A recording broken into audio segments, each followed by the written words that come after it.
Hello everyone, welcome you all in class 12 geography. We are discussing chapter number 7 tertiary and quaternary services, and this is the module 4. In previous module we discussed the different services given in or the different work done in tertiary sector. In this module we are going to start that how many people or which people engage in tertiary sector. Earlier, more number of people were employed in the primary and the secondary sector because these sectors provide more jobs. But as you know, in primary sector we occur the natural things, but natural things limited in nature. Second, in secondary sector there is a requirement of machinery, tool, raw material. So that's why there is also a low availability of these things. But the tertiary sector, or we can say the service sector, provide jobs or different kind of services, and services are endless thing. So that's why the maximum number or the maximum people now move or shifting toward the tertiary sector, because in tertiary sector there is a no saturation or there is a large availability of the jobs. So tertiary sector in developed countries, a higher percentage of the population are employed in providing services as compared to the less developed countries, because less developed जो countries है वहाँ इन services ये services अब इतनी popular नहीं है, उतनी develop नहीं है, जबकि जो developed countries हैं वहाँ की maximum population अब service sector में ही engaged है. Some selected example of these. First, that is the tourism. Tourism is a part of service sector that refer to a travel undertake for purpose of recreation rather than business. Tourism एक लोग movement करते हैं एक area से दूसरे area में. So this industry generate jobs as people are engaged in providing accommodation. यानी कि लोग अपने रिक्रिएट करने के लिए, अपने आप को रिफ़्रेश करने के लिए, रिफ़्रेशनिंग के लिए एक जगह से दूसरी जगह पर मूव करते हैं. सो उसके लिए जहाँ नए जगह पर जब लोग जाते हैं तो उनको रहने के लिए जगह चाहिए. So there is a number of jobs in this area. Accommodation provide करने के लिए, मील्स प्रोवाइड करने के लिए, ट्रांसपोर्टेशन फैसिलिटीज़ के लिए, एंटरटेनमेंट के लिए, इंफ्रास्ट्रक्चर डेवलप करने के लिए, रिटेल, ट्रेडिंग एंड क्राफ्ट्स. सो जिन भी टूरिज़्म एरियाज़ में हम जाएंगे वहाँ इन सब चीज़ों की रिक्वायरमेंट होगी, और इन चीज़ों की रिक्वायरमेंट के लिए there is a availability of jobs. Tourism reason. Tourism can be seasonal और throughout the year. Tourism seasonal भी हो सकता है, यानी particular season like summer vacations में या स्नो फॉल टाइम पर, या थ्रू आउट ईयर भी ये चलता है. Like warmer places around the Mediterranean coast, west coast of India during winters. यानी इंडिया के अलग अलग एरिया हैं जहाँ टूरिज़्म डिफरेंट सीजन्स में होता है.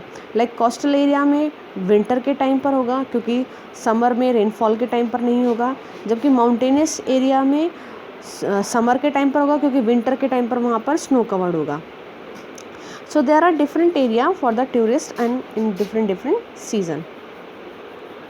The rise in the tourism industry is due to increased demand for it, which the influenced by improvement in standard of living and increased leisure time.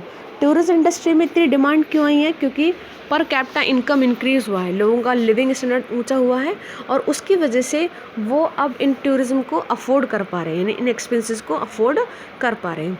Another factor is improvement in the transportation. दूसरा important factor है कि transportation mode भी improvement हुआ है. जिस next factor that is the transportation facilities improve होने से भी अब लोग different area like mountainous area, coastal area तक अप्रोच कर पा रहे हैं. Tourist attraction. Tourist attraction are specific feature for a place that attract people. These are the follow. यानी डिफरेंट फैक्टर्स हैं जो टूरिस्ट को अट्रैक्ट करते हैं. क्लाइमेट.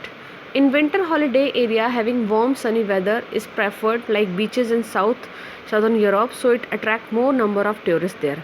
So climate effect करता है, climate attract करता है holidays के लिए different areas का. Then landscape कैसा है? माउंटेनियस एरिया है, लेक है, वो लैंडस्केप भी लोगों को अट्रैक्ट करता है. सो spectacular sea coast and landscape not completely altered by man are good tourist attractions. History and art ancient of picturesque, as you can see, town, archaeologist site, historical important places having castle, different and places attract tourists. Then culture and economy, area having rich culture like Taj Mahal, as you can see, the rich culture of India. People attract and go there to experience their ethnic and local customs.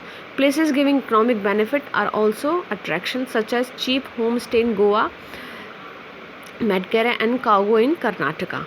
So another factor of the tourism, that is the medical service of overseas patient in India. India is comparatively a cheaper country in form of medical, यानी दूसरी develop countries के form में अगर हम देखें तो India में जो मेडिकल फैसिलिटीज़ हैं वो चीपर हैं, but they provide a best facility, वो यानी कि कम पैसे में यहाँ ज़्यादा अच्छी फैसिलिटीज़ मेडिकल सर्विसेज प्रोवाइड करती हैं. सो मेडिकल सर्विसेज और tourism take place when medical treatment is combined with international tourism activity, यानी कि मेडिकल टूरिज्म के साथ मेडिकल एक्टिविटी भी इंक्लूड हो रही है. People from developed countries like US are visiting India for medical tourism or services. This brings economic benefit to India and other countries where medical tourism is taking place like Thailand, Singapore and Malaysia.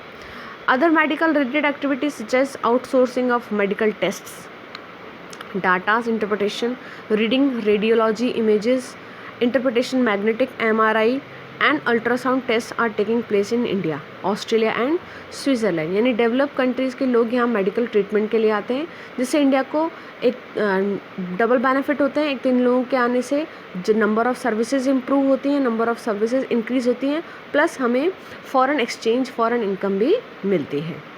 Thank you.